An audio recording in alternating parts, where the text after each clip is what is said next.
Imagine a city of 200,000 people. Today that sounds modest, but 3,000 years ago, it was impossible. Nothing like it existed anywhere in the world. Babylon broke that rule. At the height of its power, in the 6th century BC, it became the first city on Earth to surpass 200,000 inhabitants. By some estimates, up to 500,000. People flooded in from everywhere. Merchants, craftsmen, soldiers, slaves, priests, scholars. To feed such a mass of people, the Babylonians built an intricate irrigation system. Canals ran through the city and its surroundings, turning the arid land of Mesopotamia into fertile fields. It was engineering centuries ahead of its time. The streets of Babylon were planned, not a chaotic labyrinth, but a deliberate grid. Markets, temples, and administrative buildings all operated within it. There was a city guard, a grain storage system, state warehouses. In essence, the Babylonians invented what we today call urban infrastructure. The city walls defied logic. Their height reached 25 meters. Their thickness ranged from 8 to 30 meters, depending on the section. 2 4-horse chariots could pass each other side by side along the top of the wall. The walls encircled the city in a double ring. Between the outer and inner wall, there was enough space to grow a garden. This was deliberate calculation. Under siege, the city could feed itself. Construction used fired brick bound together with asphalt, natural bitumen extracted right there in Mesopotamia. Towers rose at regular intervals along the walls, by some counts, more than 200 of them. The Persians eventually took Babylon, but not by storm. They diverted water from the river and entered through the bed of the Euphrates. The walls themselves were never conquered. The Hanging Gardens of Babylon are listed among the 7 wonders of the ancient world. Ancient authors described them. Renaissance artists painted them. Every schoolchild knows about them. There is just one problem. They may never have existed. Not a single Babylonian text mentions the Hanging Gardens. Not a cuneiform tablet. Not an administrative document. Not a religious hymn. The Babylonians meticulously recorded everything: grain prices, court rulings, astronomical observations. But about the gardens, silence. All descriptions come from Greek writers who either never visited Babylon in person or wrote centuries after the supposed construction. Berossus, a Babylonian priest, mentioned the gardens only in passing, and his texts have survived only through the retellings of others. The legend goes that the gardens were built by Nebuchadnezzar II for his wife Amatis, who longed for the green mountains of Media. A beautiful story, but neither her name nor these gardens appear in any source contemporary to the events.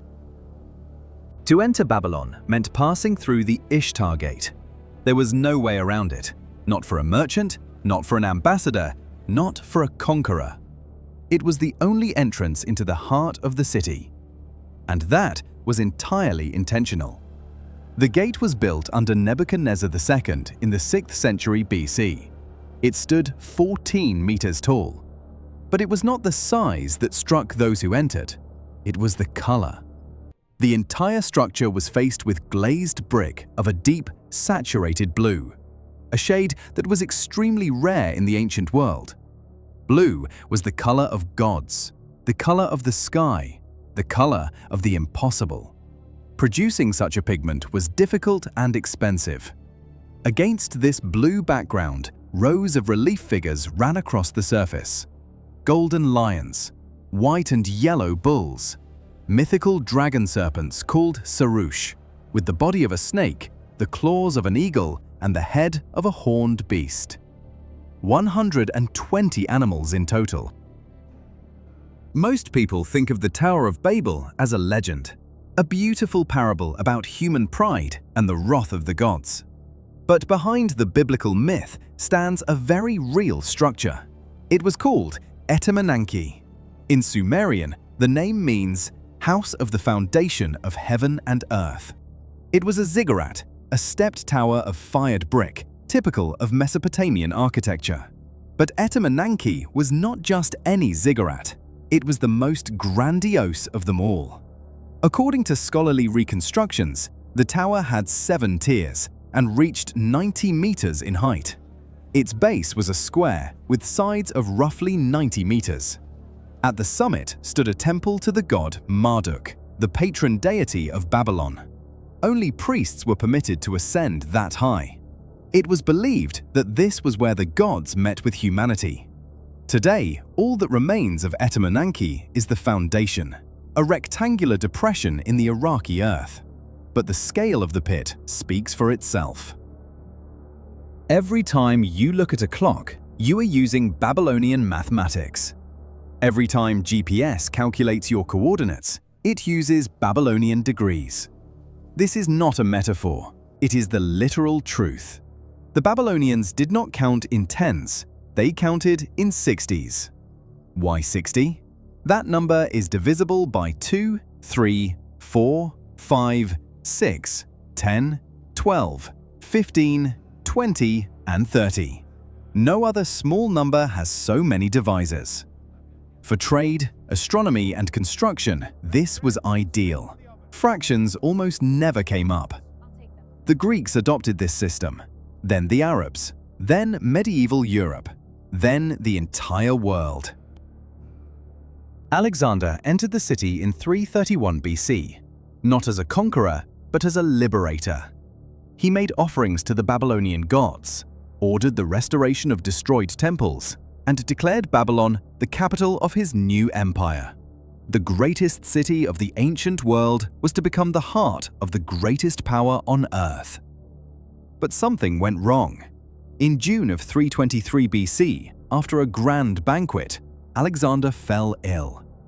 A fever set in, then weakness, then he stopped speaking. 12 days later, at the age of 32, he died in the Babylonian palace of Nebuchadnezzar. Before his death, he was asked to whom he was leaving his empire. Alexander answered, "To the strongest." That answer cost millions of lives. The empire immediately fell apart. His generals began slaughtering one another, and Babylon, the city that was meant to become the center of the world, began to die slowly, together with its last great master.